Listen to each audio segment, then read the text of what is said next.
Where do you go to conduct your business and swap gossip? I mean, share the news. Well, in this day and age, when it comes to business, it depends on what business we want to do, doesn't it? If you want to borrow money, or if we want to borrow money, for example, we would go to a bank and see a loan manager. If we wanted to buy property, we would go to a real estate agent and a law firm. If we wanted to settle a dispute, we may end up having to go to court. And when it comes to catching up on the news, well, we typically frequent coffee shops and, apparently, so I'm told, beauty salons.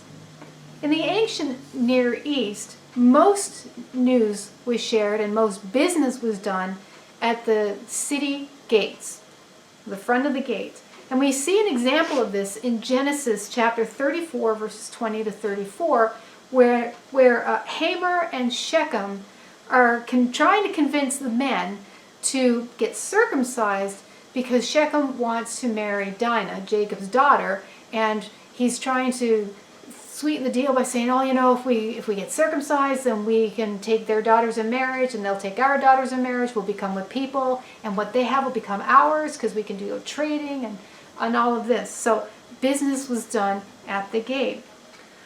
And we see the story of this in 1 Samuel, in Genesis 34, 20 to 24. We also see in 1 Samuel 4:13 when news of a battle, when the Israelites were battling the Philistines yet again, news was shared of what was going on in the battle at the city gates. And in Deuteronomy 22, verses 13 to 15, when someone wanted to bring a charge against another person, and in this case, a husband against his wife, it was done at the city gate. The city gate was the place to be for any kind of legal or business transaction and for the latest news. Now I want to talk a bit now about genealogy. I know that we saw in both the first week and the third week of our study that genealogy is not included in Scripture simply to make the book bigger or to bore us to tears as we are reading. Genealogy matters, and you've heard me say this before. We also talked in week 2 about the roles of the kinsman redeemer, and we're going to revisit one of those roles because it's significant in our chapter for this week. Now, just to recap a portion of the kinsman redeemer's role: if a man dies and leaves no son, like he doesn't have a son with his wife, then the dead man's brother, the next brother, who would be the kinsman redeemer, is to marry the wife and to produce a son in order for her to raise, right? In order for the family name to be carried on, the family of the dead brother's name to be carried on. And that child would be known not as the child of the person who fathered the child, but as the dead brother's child or son. And we see this in Deuteronomy 25, verses 5 and 6. And I want to read the scripture. If you want to follow along, again, it's Deuteronomy 25, verses 5 and 6. If brothers are living together and one of them dies without a son, he must marry the widow.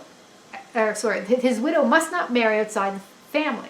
Her husband's brother, right, the kinsman redeemer, shall take her and marry her and fulfill the duty of a brother-in-law to her. And here it is, verse 6. The first son she bears shall carry on the name of the dead brother, so that his name will not be blotted out in Israel. We see this role of kinsman redeemer is still alive in the New Testament. Okay, it isn't something that faded off over time.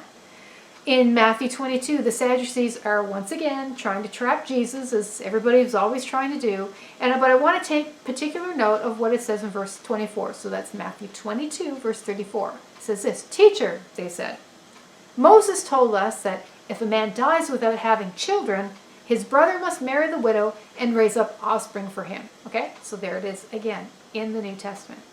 So according to the law, since Obed, now you may not have read chapter 4 yet, but the son that Ruth bears, I hope I'm not blowing anything for you, spoiler alert, his name is Obed. So since Obed is the first son that Ruth bears, to whom does that child belong? Boaz or Mahlon?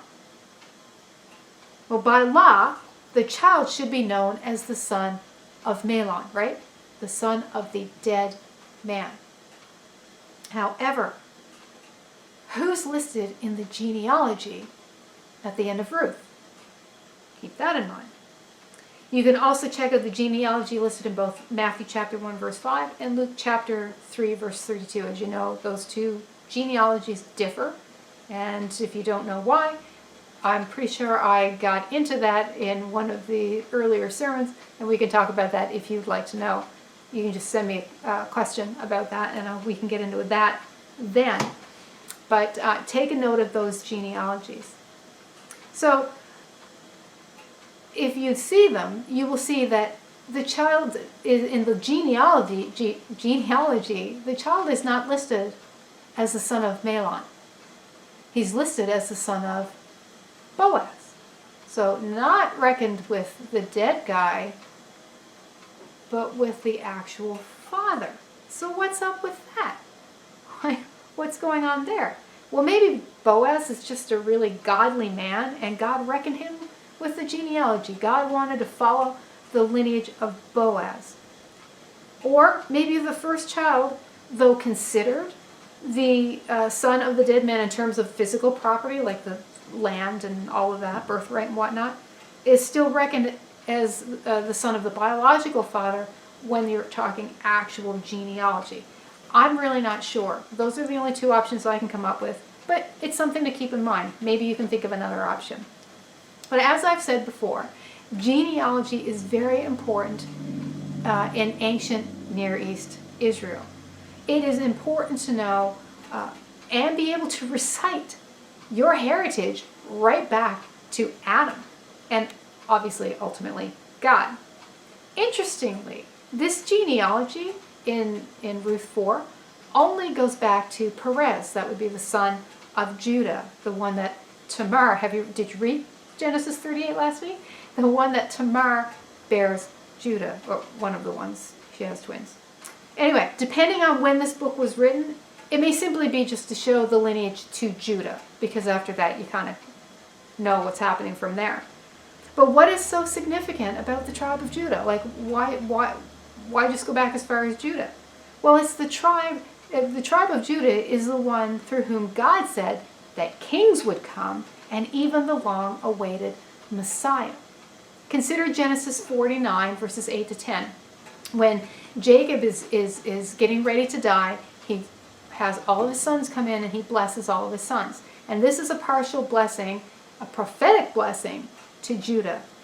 The scepter, which is a symbol of ruling, the scepter will not depart from Judah, nor the ruler's staff, there it is again, from between his feet until he to whom it belongs shall come, that would be Messiah, right?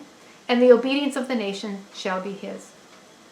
To King David, a descendant of Judah, God promises this in 2 Samuel 7:16. He says, your house and your kingdom will endure forever, okay, before me. Your throne will be established forever. Now again, obviously, that is through Messiah. You can also check out the prophecies in Isaiah chapter 11, verses 1 to 3, and Jeremiah 23, verses 5 and 6. So as you're going through Ruth chapter 4 this week, keep these things in mind.